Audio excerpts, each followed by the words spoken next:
Hello language learners. Let's talk about forming relationships as an independent language learner. It is obvious that forming relationships with native speakers of the language that you're trying to learn is great and very helpful and important and will really push your language learning forward.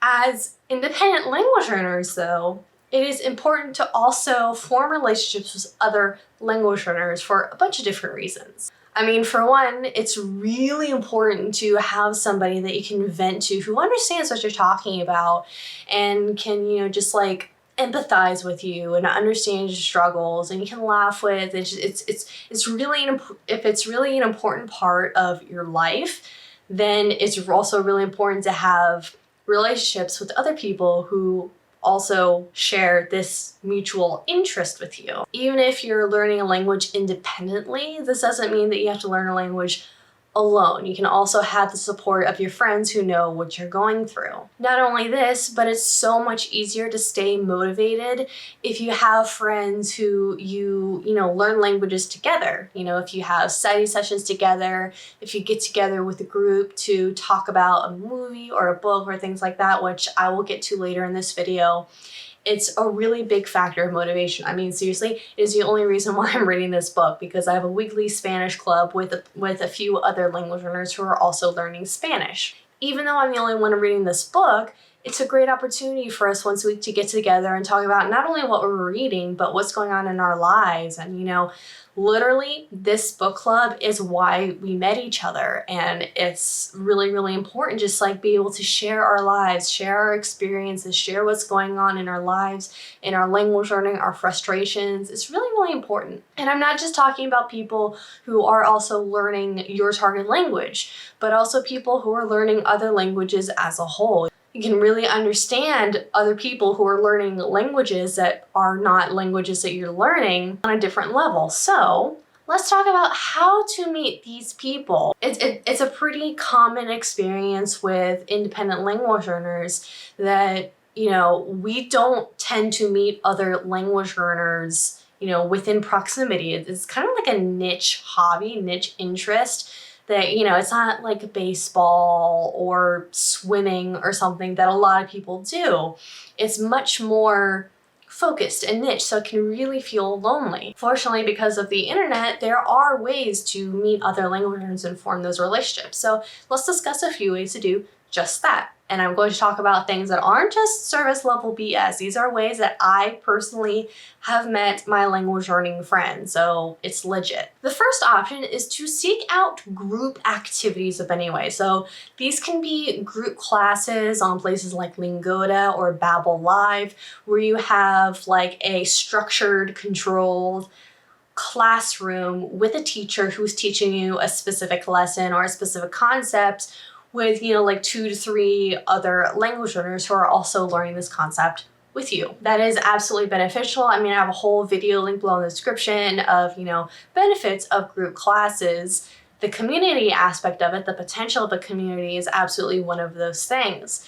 However, there are other ways to do it if you don't like group classes, which some people don't. And that's totally fair. There are also a variety of different opportunities to practice the language in a kind of slightly structured way, but it's more activity-based. So for example, the Language TV Club is a really fun way to watch a show independently, watch, a specific show, specific episodes, and you come together once a week to discuss those specific episodes and what you think and what happened and have a conversation in that language. It's like a book club, but it's about a show.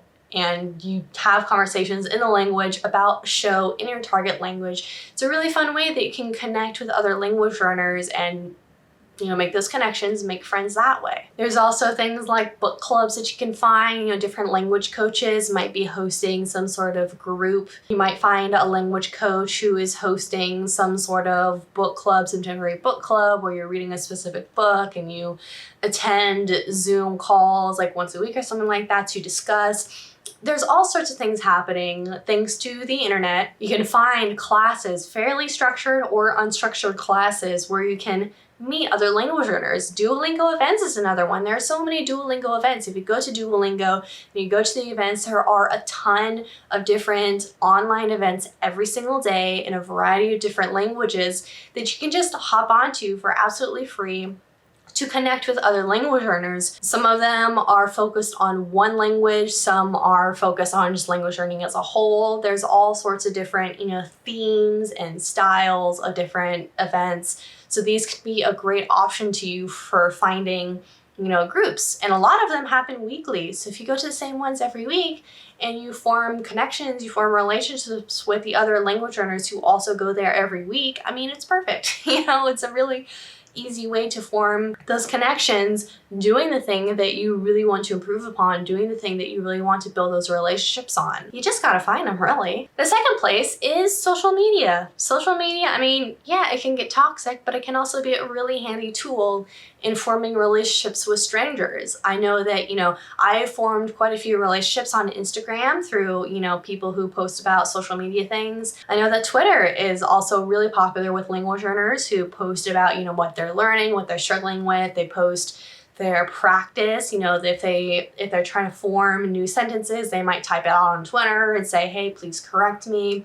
And you can build relationships like that. There's all sorts of things. I'm not really a fan of Twitter. I may be one day, but I've definitely heard that a lot of people use Twitter to form relationships and to build their language learning skills. And to my fellow introverts / socially anxious language learners, don't feel nervous about contributing to conversations online. If they are in a public social media conversation channel, whatever it is meant for you to contribute to if you are late, if you have something to say, and this can be a really great way of making friends for sure. I know it can feel really weird, if it's assumed or it feels like the other people involved in the conversation already know each other and you don't want to you see a bunch of people huddling around in the crowd and you assume that they all know each other and you don't feel comfortable inserting yourself into a conversation when you know nobody and everybody knows each other. Social media is a different story. Please hop onto conversations if you have something real to say and if you have a real story to share and you can really contribute.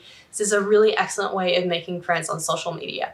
I promise. And my third suggestion that I have also used to make friends is attending conferences. Thanks to the way the world is right now, all language learning conferences are 100% online, so it's really, really accessible, and it's not nearly as scary as I know I have felt to go to another country all alone and meet all these people who know each other and are so much better with language learning than I am.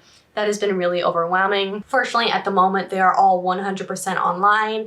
And I can promise you that even if they have the word polyglot in the title, they are not just for polyglots. I love attending them. I am not a polyglot. You don't even have to be fluent in another language. They are specifically for people who are interested in foreign languages and learning foreign languages. That is it. So I know that it can be really overwhelming. All these famous polyglots who know 20 different languages. You don't have to know them. You don't have to know a bunch of different languages. All you need is an interest and a passion for learning foreign languages and creating relationships with other people who also are interested in foreign languages. Because other language learners understand that it can be really, really difficult to form those relationships because you can't just go to, a bar generally and form these relationships. These conferences also create a lot of conversations, like I said, on social media. So if you were involved in, these conferences, these specific talks on conferences, you can find conversations about those talks and, say something, contribute to a conversation and build relationships with other attendees. Even if you didn't, meet them face to face in the conference, you can absolutely hop on to their post and say, hey man, I also really love this thing, just having a conversation, And the fourth option that I have for you, I have not personally made friends like this, but that doesn't mean that it's not a really great option. If there are meetups, if you go to meetup.com in your city and you find language learners who are learning your target language in your city, that can be a really great way to form connections. Even if it feels like there's no other language learners in your proximity, if there happen to be, if there are, Meetup is the place to go to like a Starbucks, and you meet up and you have conversations and you have people in person that you can interact with. If that is something that's beneficial to you, if that's something that'll help push you along, if that's not something that'll scare you like it does me.